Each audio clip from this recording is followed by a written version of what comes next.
Kahal Kadosh Venirvad, chers amis, chers élèves, chères familles, en direct de Jérusalem, je voudrais vous dire quels sont les sentiments qui nous animent en cette veille de journée où nous allons célébrer la Brit Mila de notre petit-fils, mais également en ces temps si chargés d'émotions, d'inquiétudes pour les uns et surtout d'émouna chez les autres. Je voudrais vraiment m'appesantir sur cette notion d'émouna, la foi.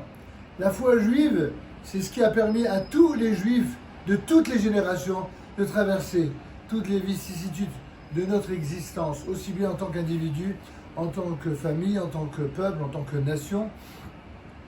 Mais c'est également le rappel de ce que le peuple d'Israël est le témoin privilégié de Dieu dans l'histoire. Chaque fois qu'on a voulu s'en prendre au peuple d'Israël, c'était d'une façon directe ou indirecte, s'en prendre aux décisions divines. La première décision divine, c'est lorsque Hakadosh Baruch Hu, l'éternel maître du monde, a créé le monde avec un espoir d'une humanité, pour reprendre l'expression connue de Rav Ashkenazi, un parti pris d'optimisme.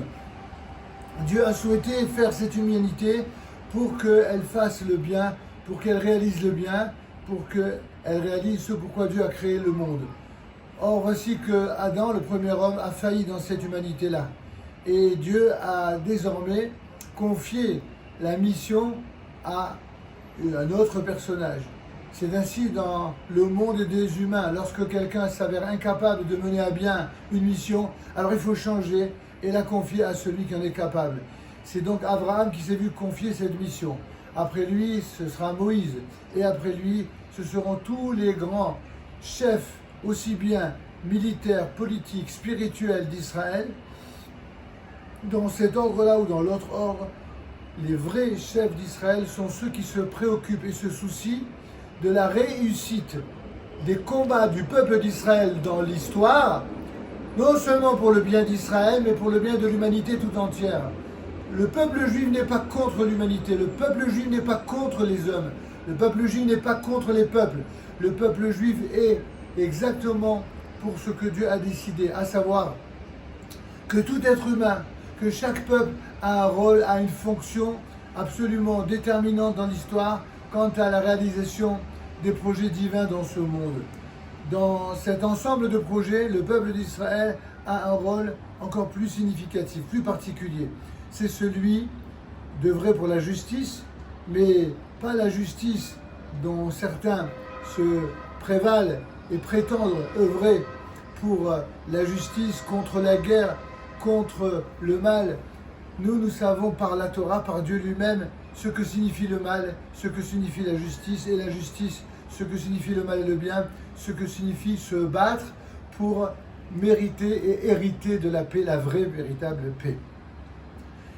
Il y a beaucoup de gens dans ce monde qui parlent de paix, mais qui malheureusement font tout pour embraser les esprits et pour, en vérité, provoquer des situations de guerre. Ces gens-là, eh bien, ce sont nos ennemis. Et quand je dis nos ennemis, je ne veux pas dire par là qu'ils sont seulement les ennemis d'Israël ou les ennemis du peuple d'Israël. Ce sont les ennemis même de l'humanité. L'humanité qui souhaite rester humaine. L'humanité qui reste à l'image de Dieu, c'est-à-dire avec une âme. Dès le moment où l'être humain est déshumanisé par une attitude absolument monstrueuse, qui est même pas digne d'un animal, qui est plus cruel qu'un animal, alors cette humanité n'est plus une humanité, c'est un mal absolu qu'il faut éradiquer.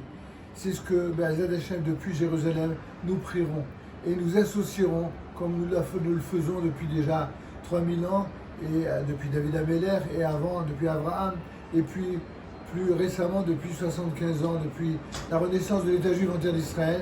Eh bien, nous œuvrerons, nous prierons partout où nous trouverons, eh bien, pour le combat contre le mal et pour que le bien, la justice, la véritable paix puisse exister et l'amour entre les hommes ne soit pas un slogan, mais une réalité bienfaisante et lumineuse.